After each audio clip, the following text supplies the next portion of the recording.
Hello, welcome back to another video, and today we're going to be making a shirt for a client. The client wants a screen printed front and back, and on each shirt they want an additional name printed above the graphic on the back. The only problem is there's over 100 shirts for this order. So instead of screen printing 100 plus additional names, I decided to use heat transfer vinyl, and that's what I did.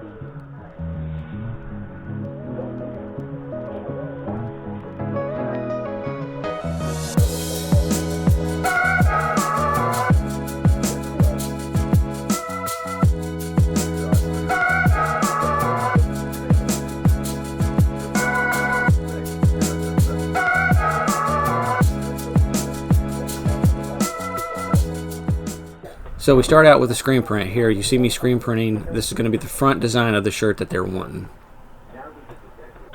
We're using just a regular basic Gildan 5000 t-shirt, cotton t-shirt. We're using just regular white plastisol ink here. So this is the first one here going into the dryer.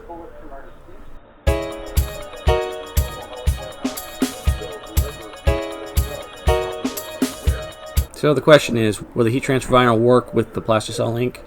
Yes, it will, and I'll show you the end results at the end of the video here.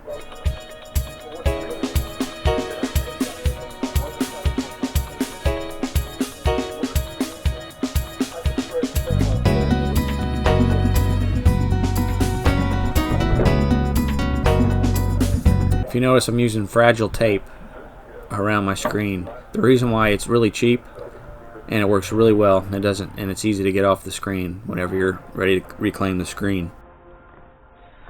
Alright, you can see the first few are coming out now.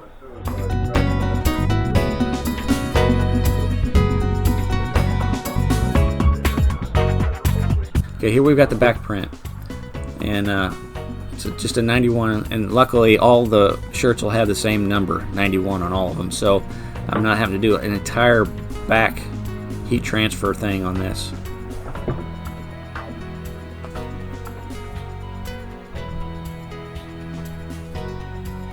So maybe sometime later I'll do a video on my DIY conveyor dryer. I know some of you all have asked about it, and I'll do that for you all here in a future video, so make sure you like and subscribe to see that when it comes out.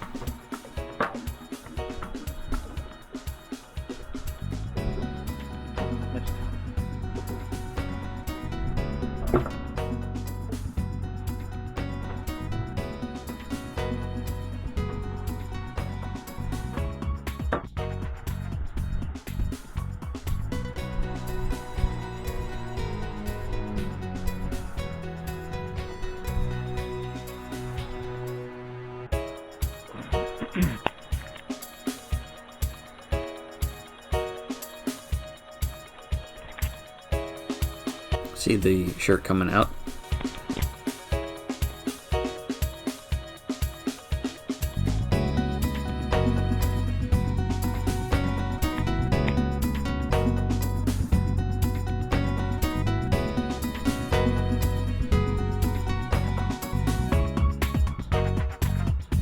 The only thing about my DIY conveyor dryer is it only has one setting for speed. It's one setback, but I mean, all in all, it does really good for what I need it to do.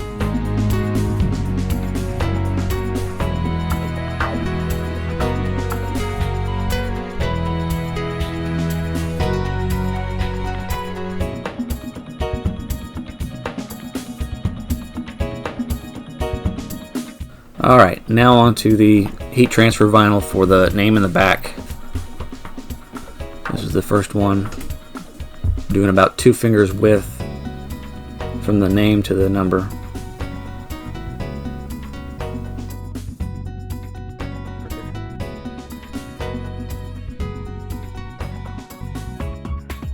Alright, looks good.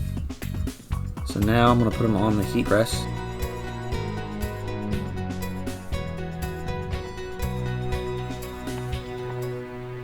Making sure you square it up. And one good thing too about doing heat press on the back here is not only will it put the name on there, but the number itself that's been screen printed, it'll give it a really cool texture. really smooth to the hand feel. That's one thing that's a quick tip for you guys. If you guys are wanting to get a really good smooth smooth detail on your shirt, you can actually take it and heat press it, and it'll help you with that finished look or feel. All my customers like it when I do that. Of course, it's an extra step, so you might want to keep that in mind when you're doing the pricing for the shirt, if you're going to do a bunch of them. It's a cool peel, so we want to make sure to cool it off a little bit before we pull, because otherwise the letters will come up with it.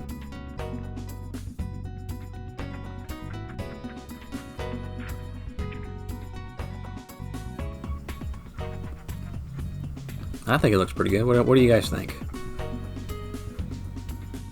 It saves me money and time by making a screen for each of these names for these 100+ shirts. So this is much easier, much quicker. You do have to weed out the letters, so that does add a little bit of time, but it's still more cost effective for me to do this than opposed to using screen print for each individual name.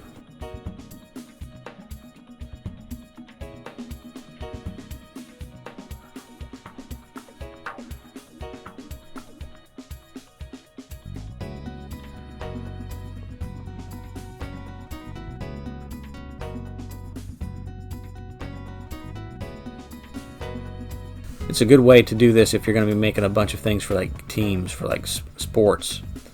You can do this with names and numbers, and this way you don't have to make literally hundreds of different screens for different numbers and names. This is so much easier. The question is the quality of the heat transfer vinyl like the screen printing? No, screen printing is still the best, but I make sure I use high quality heat transfer vinyl when I'm making these for the customer. That way they'll hold up over time.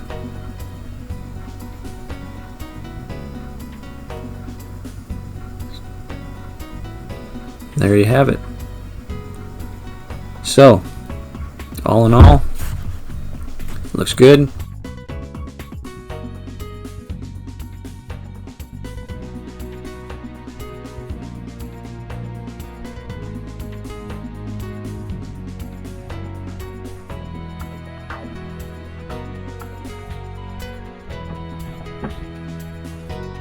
Still have a bunch of shirts to go, so I'm going to do those off camera.